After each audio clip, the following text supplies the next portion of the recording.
Whether outside an abbey or out of their own graves, all of Azeroth's adventurers begin their story humbly. They help out local villagers, get rid of pests and run errands, and all the while they dream of the hero they could one day be. But between Darkshire and Dragonslaying sits a significant obstacle: the middling middle of World of Warcraft. Now, don't get me wrong, there is wonders to be found along every chapter of this game's leveling experience, but I know I'm not the only one who, upon reaching the Shimmering Flats, thought to themselves, oh, come on. The Shimmering Flats is a huge, flat, circular area at the end of the Thousand Needles in Kalimdor, and near its centre is the Mirage Raceway. This raceway is actually quite unique thematically. Goblins race gnomes in a contest of speed and technological prowess, and both sides need you to help them secure their next win. Sadly for us though, we don't get to partake in any of the races, instead we're stuck doing everyone's chores. The levelling experience in the flats is a monotonous runaround. You go around and around the salty circle again and again until enough quest items have finally dropped from all of the local creatures. Opinions vary, but I think most can agree that the flats definitely don't represent the best of what World of Warcraft has to offer. Though one of these quests back at the raceway is different from the rest, as what this gnome needs is far less mundane than what his colleagues and rivals are after. Hi, how are you? Deep in Zul'farrak, the sand troll city in Tanaris, there is a sacred pool. From that pool, the trolls summon a huge beast, gahz'rilla. He's so fierce that even his scales crackle with energy, and it's that energy he wants you to harness for his car. Bring him the electrified scale of gahz'rilla. But the summoning of gahz'rilla is a well-kept secret of the trolls. To face him, you must first wrest the secret from them. Now this is a quest. Let's get out of the Shimmering Flats. There's a divide in the hills to the south that opens up into Gadgetzan, the Goblin City. A place of scum and villainy, Gadgetzan is the capital of the Steamweedle Cartel, a powerful criminal organisation that profits from its neutrality in the hostilities between the Horde and Alliance. And though the Bruisers try their best to keep the peace, this place is never safe from the opposing side. Zul'farrak, the city of the Sand Trolls, is nestled in a valley to the west of here, right across the Tanaris Desert. It's a dry and largely featureless journey, but to help make up for that are the other quests that take us over there. Chief Engineer Bilgewizzle wants his Divinomatic Rod back from a human that stole it from him. Trenton Lightshammer wants you to steal some of the Sand Troll's tempering agent. Tranrek wants you to collect shells from scarabs, and they have a colony in that same valley.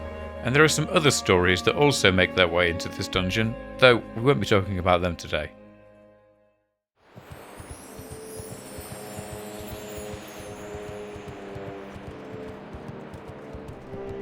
The city's entrance alone reveals its incredible age. The Sand Fury tribe has dwelled here for a long, long time. Let's head in and try to find out how to summon gahz'rilla. Zul'farrak winds all around about the valley, its handmade ancient walls up against steep natural inclines. There are several imposing large sandstone sculptures of skulls and snakes, and on many walls are sculpted texts, on which are perhaps the trolls' long histories and deep traditions. To the east is Antu Sul and his family of petrifying basilisks, and to the west is the large summoning pool from which gahz'rilla is said to emerge. And somewhere in between is the clue we've been looking for: the Mallet of Zul'farrak.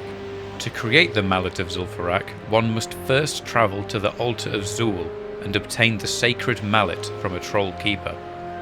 Next, one must bring the sacred mallet to the altar atop the troll city of jintha'alor. Using the sacred mallet at the altar will infuse it with power and transform it into the Mallet of Zul'farrak. So it seems we need to get our hands on this certain mallet. But where is this altar of Zul? Well, it's all the way over here in the hinterlands, far away on the other continent. But why? To make sense of this, let me take you on a quick history lesson. The trolls of zul'farrak, much like those of the Stranglethorn jungle or the mountains of Dunmoreau, are a disparate tribe that is barely recognisable from the great civilization they once shared with the rest of their race. Millennia ago, tribes of trolls claimed hegemony over large swaths of the land. Back then, the jungle that is now Tanaris and the hills of the hinterlands were firmly connected by land, and so when the insectoid Achaea threatened their existence, they formed a coalition, the Empire Azul. Under this empire's triumph and further expansion, the trolls collectively prospered for around 6,000 years. They built great cities like Zul'Gurub, Zul'Aman and zul'farrak, and it must have been during this long-gone golden age that the mallet found itself far away from home. But what comes up must come down, and eventually the trolls became disunited and estranged. There were several factors involved in this downfall, but the biggest one was the entire continent exploding in two. That would do it. Following this great sundering of the world, I suspect mallet recovery was given a low priority, but that's okay, because now we're here to pick up the slack. From back in Gadgetzan, we can take a wyvern straight over the seas to Orgrimmar, the capital city of the Horde. Speak, friend.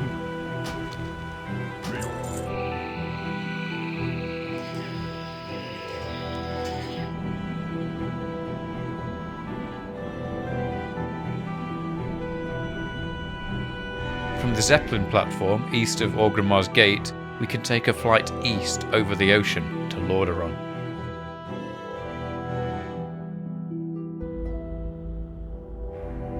Lordaeron's eponymous capital city is now empty and sad. But life, or, well, unlife, is rife underneath it. This is the Undercity, the capital of the Forsaken, and from its trade quarter, we can get a giant bat to fly us southwards to our destination. Along the hinterland's eastern coast is an isolated tribe of forest trolls, the Reventusk, who've aligned themselves with the Horde, and though we can get to them by bat, Reventusk Village's reclusion means that before this point in our quest, many adventurers have never even been over here. So instead, let's take a bat to Tarren Mill in the Hillsbrad foothills. East from the mill, across the Darrowmere River, is the ruins of the infamous Durnhold Keep, which served as an internment camp for Orc prisoners after the Second War, and ironically, is where the story of our Horde first began. Where we need to go is in the mountains above, via a hidden pass just to the northeast, and not long after that, we're in the hinterlands. The hinterlands is a wide and deep valley that goes all the way to the eastern coast and widens all the way there. Isolated from the human kingdoms that were once all around it, its elven and troll ruins are quite well preserved, and above them griffin riders fly and they nest in Airy Peak, the home of the dwarven Wildhammer clan. Quel'Danil Lodge, one of the last havens of the devastated High Elves, still stands too, and further up into the hills you can find some other interesting characters, and an even more hidden mountain pass, the Plague Mist Ravine, which takes you out to Darrowmere Lake and its infamous island fortress, Caer Darrow. Despite this great variety in attractions and peoples though, I didn't quite get across the great extent to which the forest trolls settled in this valley. There's Zun'Wartha, Hiriwartha, Shadra'alor, the Altar of Zul, our destination, the Creeping Ruin, Agolwartha, Skulk Rock, Sheolwartha, Reventusk Village, and the ruins all along the coastline below the Overlook Cliffs, and the temporary camps all over, and of course jintha'alor. But we'll save that place for later. Okay, so the Altar of Zul. This ruin, alongside most of the others, is occupied by the Vile Branch tribe, and just like the Sand Fury tribe of Tanaris, they are openly hostile to all outsiders. It is a heavily guarded place, so to get to the top, you'll need to bring at least one friend along.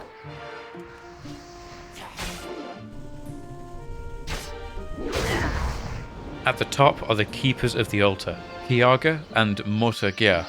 They don't go down without a fight, but in the end, Khergit will drop her sacred mallet. According to the stone tablet that drops in zul'farrak, we now need to take this mallet to the nearby city of jintha'alor. But let's just examine this altar of Zul for a second.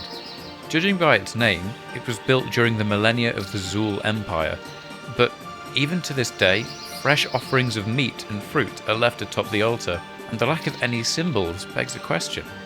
What is being worshipped here? Traditionally, trolls worship the lower, who take distinct forms, like Agamagan, the Great Boar, or Hakar, the Soul Flayer. But there's no character here. The offerings are exposed to the sky, maybe in reference to an airborne lower, like Akilzon the Eagle.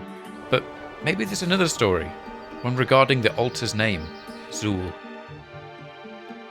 In the Battle for Azeroth expansion, we get to visit the Zandalari trolls, and one of their great political and religious leaders is the prophet Zul.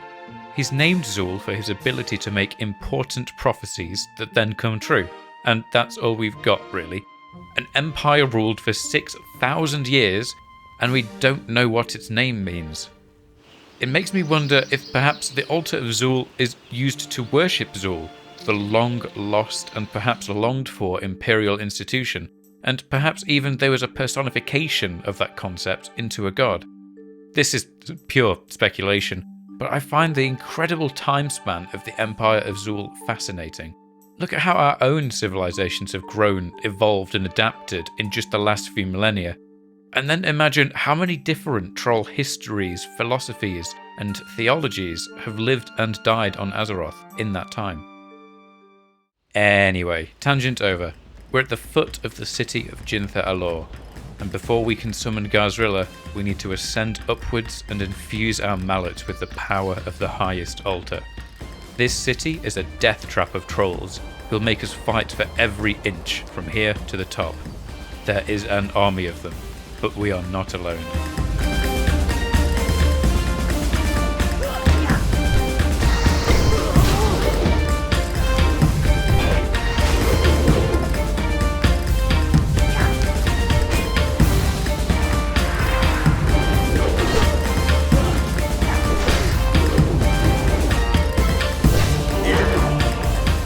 Finally, we're here, at the altar at the peak of jintha'alor.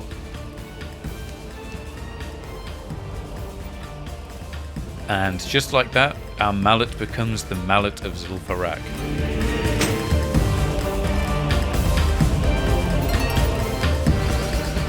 Let's escape from the hinterlands and head back over to Kalimdor.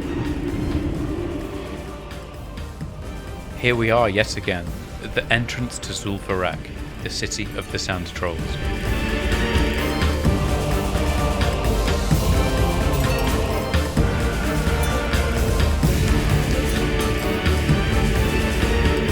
After clearing our way back through the centre, and again reaching the summoning pool, we need to dispatch its guardian, Hydromancer Vilratha, and take out the sacred mallet and sound the gong of zul'farrak.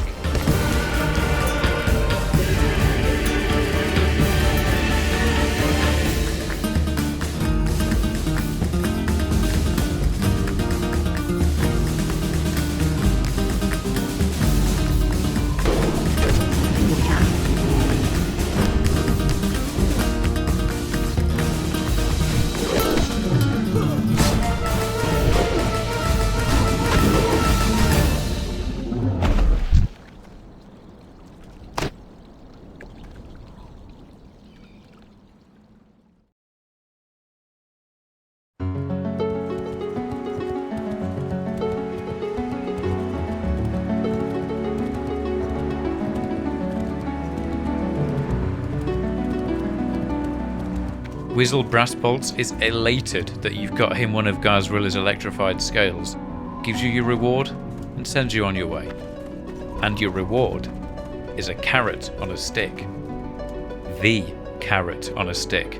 A best-in-slot trinket that increases your mounted movement speed by a whole 3%. I joke around, but this trinket, combined with a pair of gloves with the riding enchantment, and a pair of blacksmithed mithril spurs on your boots, will increase your mount speed by 9%, which confers a massive advantage in PvP, and in travelling in general.